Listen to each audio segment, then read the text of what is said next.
শরীফ হিল্লোল তনয় সহ সাইফুল সহ যারা চিহ্নিত হয়েছে তাদেরকে যদি প্রশাসন গ্রেপ্তার না করে, যেই হাত দিয়ে ফারুকের গায়ে আঘাত করেছে ওই হাত আপনারা ভেঙে দিবেন। অন্য যদি জেলে যেতে হয় হুকুমদাতা হিসেবে 1 নম্বর আসামি আমি আবার বললাম। এই সরকারের যে উপদেষ্টা সবচেয়ে ডেডিকেটেডকে নাহিদ ধরেন মার খেয়েছে, নাহিদ মার খেয়েছে একদিন, এইখানে যারা দাঁড়িয়ে আছে 100 দিন মার খেয়েছে। 28 বছর পরে ডাকসুর ভিপি হয়েও ক্যাম্পাসে যে কয়বার মার খেয়েছি, অনেক উপদেষ্টা আওয়ামী লীগের বিরুদ্ধে ওই কয়েকদিন বক্তব্য দেন নাই। অবশ্যই আসিফ এবং নাহিদ তো আমাদের সহ আন্দোলনকারী, আরো অনেকে মাহফুজ সবাই আমাদের ঘনিষ্ঠ, আমাদের সহযোদ্ধা সহকর্মী। একসাথে এনআরসিসি এর বিরুদ্ধে আন্দোলন করছি, ডাকসুতে নির্বাচন করেছে তারা, ছাত্র অধিকার পরিষদের সাথে ছিল। আমি তো শুধু বললাম এই কারণে যে এখানে কয়েকজন এই আন্দোলনের যারা ফ্রন্ট ফেজে ছিল তাদের ডেডিকেশন আছে, ত্যাগ আছে, আর কিছু হচ্ছে মৌসুমী নেতা। শুধুমাত্র 10-12 দিনের মিডিয়া কভারেজে এখন বিশাল নেতা হয়ে গেছে। তাদেরকে ঢুকাইছিল ছাত্রলীগ আন্দোলনের গতিবিধি পর্যবেক্ষণ করার জন্য, আন্দোলনে স্পাইগিরি করার জন্য। 18 জুলাই যখন কথা বলি যে ভাই এক দফার বিকল্প নাই, এক দফা ছাড়া এই জাতির মুক্তি নাই, হাসিনা পিশাচ হয়ে গেছে, হাসিনার পতন ব্যতীত আমাদের মুক্তি নাই, প্রত্যেককে জেলে যেতে হবে, তখন বলে ভাই আমরা তো এক দফার জন্য আন্দোলন করি নাই, এটা কি উচিত হবে? এইরকম এখন 2-1 ব্যাপক বিপ্লব হয়ে গেছে, অথচ ফুল ছাত্রলীগের এজেন্ট হিসেবে এখন যাই হোক সোশ্যাল মিডিয়ার কারণে ব্যাপক পপুলারিটি হয়েছে, সেলিব্রিটি বনে গিয়েছে, কিন্তু তাদের পেছন দিকে একটু তাকাতে হবে। হঠাৎ করে চরিত্র বদল করলেই বদল হয়ে যায় না। তো গতকালকে এই আহতদের এবং বিশেষ করে হামলায় ফারুককে যারা আহত করেছে, আহতদের ব্যানারে এসে, আমি জানি না এটা সার্জিসকে বলতে হবে, এখানে জুলাই মুভমেন্ট ব্র্যাকেটের জার্নালিস্ট নামক একটা হোয়াটসঅ্যাপ গ্রুপে সার্জিসের ফরওয়ার্ড করা একটা মেসেজে সাংবাদিকদের কাছে চক্ষু ইনস্টিটিউট হাসপাতালের এই দুর্বৃত্তদের নিউজ কভারেজের একটা মেসেজ আমি দেখতে পাচ্ছি। এটি যদি সঠিক হয় তাহলে গতকালকে থেকে সার্জিসের সম্পৃক্ততা নিয়ে যে অভিযোগটি এসেছে সেই বিষয়ে সার্জিসকে পরিষ্কার করতে হবে।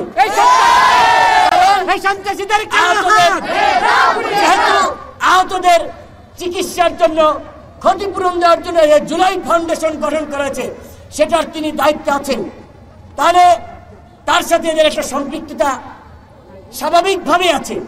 এখন এই হামলায় আছে কিনা সেইটা আমরা জানি না।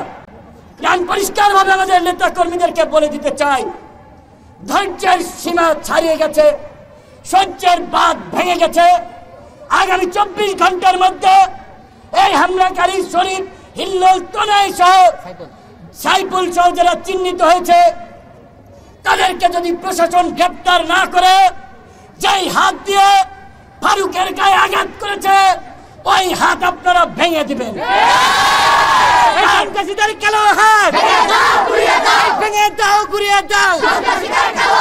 জন্য যদি জেলে যেতে হয় হুকুমদাতা হিসেবে 1 নম্বর আসামি আমি আবার বললাম। কিন্তু এখন যদি আমাদের রক্তে ভেজা বাংলাদেশে এই অধিকার পরিষদের নেতা কর্মীরা গত 7-8 বছর ধারাবাহিকভাবে যে লড়াই সংগ্রাম করেছে, রক্ত দিয়েছে, এই রক্তই আজকে বিপ্লবের প্রেক্ষাপট তৈরি করেছে। আমরা উপদেষ্টা হই নাই, সরকারে যাওয়ার জন্য আকুপাকু করি নাই, আমরা রাজনীতি করে নির্বাচিত জনপ্রতিনিধি হতে চাই। এই সরকারকে পরিষ্কারভাবে বলেছি, একমাত্র রাষ্ট্র পুনর্গঠনে সংস্কারের প্রশ্নে একমাত্র গণ অধিকার পরিষদ ব্ল্যাঙ্ক চেক দিয়েছে। আপনাদের যতদিন লাগে ক্ষমতায় থাকেন, আল্লাহর হস্তে এই যে আমাদের মধ্যে জুলাই বিপ্লবকে কেন্দ্র করেছে জাতীয় ঐক্য এবং সংহতি তৈরি হয়েছে, সেটার দিকে নজর দিয়ে সকলের মতামত দিয়ে রাষ্ট্র সংস্কার করুন। সরকারের বিরুদ্ধে বক্তব্য দিয়েছে নাকি, তাই ওই টোকাই নাকি খেপে গিয়েছে। প্রথমত হচ্ছে ওই ছোকরা ছেলে, বোঝাই যাচ্ছে ধান্দাবাজি করার জন্য এর সাথে ছবি, ওর সাথে ছবি, কাজী ও কোনো গুরুত্বপূর্ণ ব্যক্তি না, সরকারের এর সাথে কোনো সম্পৃক্ততা আছে বলে আমি মনে করি না। কিন্তু আন্দোলনকারীদেরও সার্জিসের নাম এসেছে, আমি বিশ্বাস করতে চাই না যে আমাদের ছোট ভাইরা এইভাবে, বা সার্জিসের বাড়ি উত্তরবঙ্গে, ফারুকের বাড়ি উত্তরবঙ্গে, তার উপরে হামলা করাতে সে সমর্থন দেবে, এটা আমার মনে হয় না। কিন্তু ঘটনাটি খুব রহস্যজনক। এই ঘটনার পেছনে দেশি বিদেশি কোনো ষড়যন্ত্র আছে কিনা সেটিও খতিয়ে দেখতে হবে। কারণ বিপ্লবের পরে প্রতি বিপ্লবের জন্য পলিটিক্যাল কিলিং হয়, রাজনৈতিক হত্যাকাণ্ড ঘটে। এই বিপ্লব এবং আন্দোলনে আমাদের কি রোল, আমরা কি করেছি, সেটা আমাদের নিজেদের বলতে হবে না, দেশের মানুষ জানে। তাই আমাদের ডিএমপি কমিশনারের সাথে গতকালকে কথা হয়েছে, উপদেষ্টা সহ সকলকে বলবো আগামী 24 ঘন্টার মধ্যে আমরা অ্যাকশন দেখতে চাই, অন্যথায় আপনাদের উপরে কিন্তু আমরা আস্থা রাখবো না। আইন নিজের হাতে তুলে নিয়েই এই শহীদ মিনার এনে বিচার করব। ওরা নাকি ক্ষমা চেয়েছে, এইভাবে সিনেমা স্টাইলে মেরে ক্ষমা চাইলে ক্ষমা হবে না, হবে না। আমরা এত হাতেম তাই না। শেখ হাসিনা 2000 হত্যাকাণ্ড ঘটিয়ে শেখ হাসিনা ক্ষমা চাইলে কি তাকে ক্ষমা করব?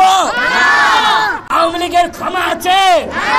আজি যারা আবার নতুন ফ্যাসিস্ট হয়ে উঠতে চায়, দুর্বৃত্ত হয়ে উঠতে চায়, ওদেরকে উপযুক্ত শিক্ষা দেওয়া ছাড়া কোনো ক্ষমা নাই। হাসপাতালে বসে বসে লাইভ করছে, আমাদের পুলিশ কি করছে, আইজিপি কি করছে, ডিএমপি কমিশনার কি করছে। শহীদ মিনার মতন জায়গায় একটি নিবন্ধিত রাজনৈতিক দলের সিনিয়র সহসভাপতির উপরে এই ধরনের হামলা ঘটলো। এখনো পর্যন্ত উপদেষ্টাদের কেউ ফারুক হাসানকে দেখতে যায়নি। তাদের ভূমিকা কি? যারা এই বিপ্লবে ভূমিকা রেখেছে, এই বিপ্লবীদেরকে এই সরকার রক্ষা করতে পারছে না। আমরা এর আগে দেখেছি ছাত্ররা, তারা যারা বিপ্লবী ছিল, শেখ হাসিনার পতনে ভূমিকা রেখেছে, তাদেরকে গুপ্ত হত্যার শিকার হতে হয়েছে। এই প্রোগ্রাম চলছে। আমরা স্বরাষ্ট্র উপদেষ্টাকে আমরা বলতে চাই, আপনি যদি এই আসামিদেরকে গ্রেফতার করতে না পারেন তাহলে আপনি পদত্যাগ করেন। এখনো পর্যন্ত আইন শৃঙ্খলা পরিস্থিতি উন্নত হয় নাই, পুলিশ ফাংশন করছে না। এইখানে যখন ফারুকের উপর হামলা হয় তখনও পুলিশ ছিল। এই আজকে আমরা সমাবেশ করছি, পুলিশ যেমন সামনে দাঁড়িয়ে আছে, ঠিক গতকাল ছিল, কিন্তু পুলিশ এগিয়ে আসে নাই। এইভাবে যদি এই ধরনের ঘটনা ঘটতেই থাকে তাহলে এই পুলিশ দিয়ে আমরা কি করব? তোমাদের মতন পুলিশ আমাদের দরকার নাই। তোমরা দেশের আইন শৃঙ্খলা পরিস্থিতি নিয়ন্ত্রণ করতে পারছো না, তোমরা শুধু শুধু বেতন নিবা। জনগণের ভ্যাট ট্যাক্সের টাকায় তোমাদের বেতন দেওয়া হয়। সুতরাং জনগণের জান মালের নিরাপত্তা তোমাদেরকে নিশ্চিত করতে হবে। আমরা স্বরাষ্ট্র উপদেষ্টাকে 24 ঘন্টার আলটিমেটাম দিচ্ছি। এই 24 ঘন্টার মধ্যে যারা ফারুকের উপর হামলা চালিয়েছে তাদেরকে গ্রেফতার না করা হলে এই স্বরাষ্ট্র উপদেষ্টাকে আমরা পদত্যাগ করতে বাধ্য করব। প্রয়োজনে এই সচিবালয় ঘেরাও করা হবে। যে সকল উপদেষ্টারা জনগণের পালস বুঝে জনগণের কল্যাণে কাজ করবে না, তাদের মধ্যে উপদেষ্টার আমাদের প্রয়োজন নাই। আমরা দেখছি বন্ধুগণ, বিপ্লবের পরে এই মুহূর্তে যে সরকারটি রয়েছে, আমরা সকলেই দাবি করছি এই সরকার আমাদের সরকার। এই সরকারকে আমরা সহযোগিতা করছি। ঠিক একইভাবে এই সরকারের ভুল ভ্রান্তি ধরিয়ে দেওয়া আমাদের দায়িত্ব। সরকারের সমালোচনা করা গণতান্ত্রিক রাষ্ট্রে বৈধ। অথচ কালকে কতিপয় সন্ত্রাসী শরীফ, সাইফুল, হিল্লোল এবং তনয়, এই 4 জনের নেতৃত্বে হামলা হয়েছে। এখনো পর্যন্ত এদেরকে গ্রেপ্তার করা হলো না। এরা চক্ষু বিজ্ঞান হাসপাতালে বসে বসে লাইভ করছে, সেইখানকার ক্যান্টিনের ঠিকাদারি নিয়েছে, এরা ব্যবসা বাণিজ্য শুরু করেছে, এরা দাবি করছে এরা নাকি বিপ্লবী। যারা গতকাল ফারুকের উপর হামলা চালিয়েছে তাদেরকে আগামী 24 ঘন্টার মধ্যে গ্রেপ্তার করানো হলে আমরা ওই স্বরাষ্ট্র উপদেষ্টাকে ঘেরাও করব এবং তার পদত্যাগ নিশ্চিত করব। সুতরাং যদি চেয়ারে বসে থাকতে চান, আজকে পুলিশের মাধ্যমে ওই চক্ষু বিজ্ঞান হাসপাতাল থেকে তাদেরকে ধরে আনুন, অন্যথায় গণ অধিকার পরিষদের নেতাকর্মীরা সংক্ষুব্ধ হয়ে যদি সংঘর্ষ তৈরি হয় তার দায় এই সরকারকে নিতে হবে, তার দায় স্বরাষ্ট্র উপদেষ্টাকে নিতে হবে।